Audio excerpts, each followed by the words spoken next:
இயேசு கிறிஸ்துவின் இனிய நாமத்தில் வாழ்த்துக்கள். 2 கொரிந்தியர் 1ஆம் அதிகாரம் 3ஆம் வசனம் இப்படியாய் சொல்லுகிறது: நமது கர்த்தராகிய இயேசு கிறிஸ்துவின் பிதாவாகிய தேவனும் இரக்கங்களின் பிதாவும் சகலவிதமான ஆறுதலின் தேவனுமாயிருக்கிறவருக்கு ஸ்தோத்திரம். சகலவிதமான ஆறுதலின் தேவன் என்று சொல்லி நம்முடைய வாழ்க்கையில் எத்தனையோ வெற்றிடங்கள், எத்தனையோ நேசித்தவர்களினுடைய இழப்புகள், இவைகளெல்லாம் நம்முடைய வாழ்க்கையில் ஏற்பட்டாலும் அந்த வெற்றிடங்கள் எல்லாவற்றையும் நிரப்புகிற ஒரு ஆண்டவர் சகலவித ஆறுதலின் தேவன் என்று பவுல் அப்போஸ்தலன் இங்கே கொரிந்தியருக்கு இங்கே எழுதுகிறதை நாம் பார்க்கிறோம். இதற்கு ஆதாரமாக வேதத்தில் ஒரு 11 பேரோடு கூட பிறந்த, அதோடு கூட ஒரு சகோதரியோடும் கூட பிறந்த ஒரு யோசேப்பினுடைய வாழ்விலிருந்து நாம் பார்த்தோம் என்று சொன்னால், தேவன் எல்லா கட்டங்களிலும் எப்படி ஆறுதலாக இருந்திருக்கிறார் என்பதை நாம் புரிந்து கொள்ள முடியும். சிறு வயதிலேயே தன்னுடைய தாயை இழந்த அந்த யோசேப்பை அவனுடைய தகப்பன் மிகவும் அதிகமாய் நேசித்து 11ஆவதாக பிறந்த அவனுக்கு தன்னுடைய சகோதரர்களை பார்க்கிலும் விசேஷமான அங்கியை தைத்து கொடுத்து தாயில்லாத பிள்ளையாய் இருக்கிறபடினாலே அந்த அன்பை தான் நிரப்பிவிட வேண்டும் என்று சொல்லி யாக்கோபு பல வழிகளிலே அதை முயற்சித்தார். ஒரு நாளிலே தன்னுடைய தகப்பன் தன்னுடைய மகனை பார்த்து, நீ போய் உன்னுடைய அண்ணன்மார்கள் சீகேமிலே ஆடு மேய்க்கிறார்கள், அவர்களை போய் பார்த்து அவர்களுக்கு சுக செய்தியை அவர்களிடத்தில் விசாரித்து வா என்று சொல்லி ஆதியாகமத்திலே 37ஆம் அதிகாரம் 8ஆம் வசனங்களிலே இந்த சம்பவங்கள் சொல்லப்படுகிறது. அவனை அனுப்பிவிடுகிறான். தன்னுடைய தாயினுடைய அன்பை சிறுவயதிலே இழந்துவிட்ட தன் தகப்பனுடைய நேசத்தை பெற்றிருக்கிற அவனுக்கு ஆண்டவர் மேலே ஒரு அலாதி பிரியம்.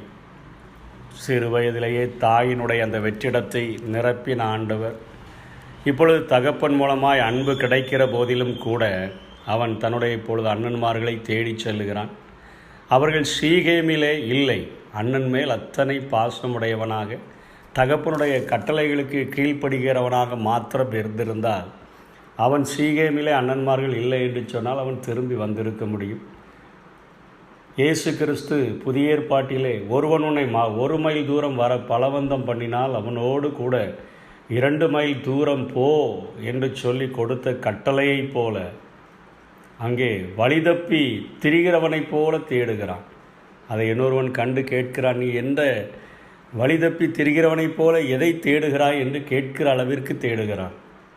அப்பொழுது அந்த மனிதன் சொல்லுகிறான், உன்னுடைய அண்ணன்மார்கள் தோத்தோனிலே ஆடு மேய்க்கிறார்கள் என்று சொன்ன உடனே மீண்டுமாய் அவர்களை பார்க்கும்படியாய் கடந்து சென்ற பொழுது அவனுக்கு கிடைத்த பரிசு அவனை தூக்கி குழியிலே தூக்கி போடுகிறார்கள். திரும்ப எடுத்து அவனை அந்த பலவர்ண அங்கேயெல்லாம் கலட்டிட்டு அவனை மீதியானவருடைய கைகளிலே அவர்களை விற்று போடுகிறார்கள். சொந்த அண்ணன்மார்களால் விற்று போடப்படுகிறான். இப்பொழுது தகப்பனின் பாசமும் இல்லை, தாயினுடைய பாசமும் கிடைக்கவில்லை. அண்ணன்மார்களே அவனை தூக்கி அவனை விற்று விட்டார்கள். எல்லா இடங்களிலும் காயம். இந்த இருதயத்தில் ஒரு மகா பெரிய ஒரு வெற்றிடம்.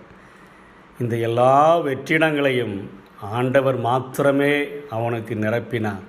ஏனென்று சொன்னால், போத்திபாரின் வீட்டிலே அவன் அங்கே விற்கப்பட்டவனாக அடிமையாக வேலை செய்யும் பொழுது கர்த்தர் அவனோடு கூட இருந்தார் என்று சொல்லி எழுதப்படுகிறது. அது நிமித்தமாய் அவன் செய்கிற எல்லா காரியங்களையும் ஆண்டவர் வாய்க்க பண்ணுகிறார் என்பதை போத்திபார் கண்டுகொண்டு தன்னுடைய எல்லாவற்றின் மேலும் அவனை அதிகாரியாக வைத்தான் என்று சொல்.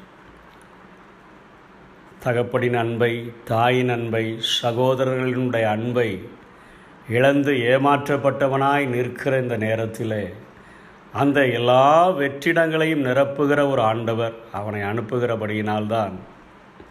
நிரப்புகிறபடியினால்தான் அந்த போத்திபாரின் மனைவி இவனை பாவம் செய்ய அழைத்த பொழுது அவளிடத்தில் தைரியமாய் சொல்லுகிறான், தேவனுக்கு விரோதமாக பாவம் செய்வது எப்படி என்று சொல்லி. அங்கே உண்மையாய் உழைக்கிறான், உழைப்புக்கு தக்க பலன் இல்லை. தவறாக குற்றம் சாட்டப்பட்டு, ஒரு விபச்சாரக்காரன் போல குற்றம் சாட்டப்பட்டு சிறையிலே தள்ளப்படுகிறான். அங்கேயும் அவனோடு கூட கர்த்தர் இருக்கிறார். சிறைச்சாலைக்காரன் அதை கண்டுகொண்டு அவனை அங்கே அதிகாரியாக வைக்கிறான்.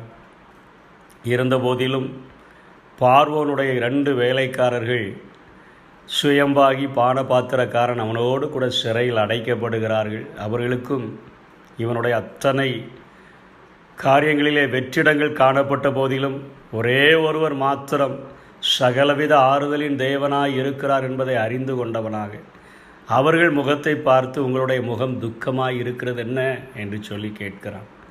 அவர்களிலே 2 பேருக்கும் சொப்பனத்திற்கு அர்த்தத்தை சொல்லுகிறான். ஒருவனுக்கு உதவி செய்கிறான். நீ 3 நாட்களிலே வாழ்ந்திருப்பாய் என்று சொல்லுகிறான். எனக்கு நீ உதவி செய் என்று சொல்லி அவனிடத்தில் ஒரு முறையீட்டை வைக்கிறான். 3 நாளிலே ஒருவன் தூக்கிலிடப்படுகிறான், ஒருவன் தன்னுடைய பழைய ஸ்தானத்திலே அரண்மனை வேலையிலே உயர்த்தப்படுகிறான். ஆனாலும் அவனும் மறந்துவிட்டான். தாய் தகப்பனின் அன்பை இழந்தவனாய், சகோதரர்களின் அன்பை இழந்தவனாய், வேலை செய்கிற இடத்திலே கிடைக்கக்கூடிய அங்கீகாரம் கிடைக்காதவனாய், சிறைச்சாலையிலே மற்றவர்களுக்கு உதவி செய்து ஒரு உதவி நிமித்தமாக எனக்கு ஏதாயிலும் நன்மை கிடைத்து விடாதா என்று எதிர்பார்த்த இடத்திலும் ஒரு ஏமாற்றம், ஒரு வெற்றிடம். இவைகள் எல்லாவற்றையும் தேவன் ஒருவரே நிரப்பினபடியினால் எல்லா இடங்களிலும் அவன் தேவனை மகிமைப்படுத்துகிறதை பார்க்கிறோம். ஒரு சொப்பனத்திற்கு அர்த்தம் சொன்னால் கூட தேவனே மங்களகரமான உத்தரவை உமக்கு அருளி செய்வாராக என்று சொல்லுகிறான். கடைசியிலே அவன் பார்வோனுடைய அரண்மனையிலே பார்வோனுடைய ஸ்தானத்திற்கு அடுத்த ஸ்தானத்திற்கு வரையிலும் உயர்த்தப்படுகிறான். எல்லாவற்றிற்கும் ஒரே காரணம், சகலவித ஆறுதல்களின் தேவன். இன்றைக்கு இந்த உலகத்தில் எந்த அன்பை இழந்திருக்கிறோமோ, எந்த நேசத்தை இழந்திருக்கிறோமோ, எந்த ஒரு காரியத்தில் வெற்றிடம் காணப்படுகிறதோ, அது எந்தவித அன்பினுடைய தாழ்ச்சியாக இருந்தாலும் அதை நிரப்பி நம்மை ஆறுதல் படுத்துகிற ஒரு தேவன் இருக்கிறார் என்பதை இங்கே பவுல் அப்போஸ்தலன் வெளிக்காட்டுகிறார். நம்முடைய வாழ்க்கையிலும் எப்படிப்பட்ட வெற்றிடங்கள், எப்படிப்பட்ட அன்பின் தாழ்ச்சி காணப்பட்டாலும் அந்த இடத்தை உண்மையாய் முழுமையாய் நிரப்புகிற ஒரு நேசர் ஒருவர் இருக்கிறார். அவருடைய வாழ்க்கையில் நம்முடைய வாழ்க்கை அவருடைய கரங்களில் ஒப்பு கொடுத்தோம் என்று சொன்னால் அந்த வெற்றிடத்தை நிரப்பி நம்மை ஆறுதல் படுத்தி அவர் ஆசீர்வதிப்பதற்கு இன்றைக்கும் உண்மை உள்ளவராய் இருக்கிறார். கர்த்தர் தாமே நம்மை ஆசீர்வதிப்பாராக. ஆமென்.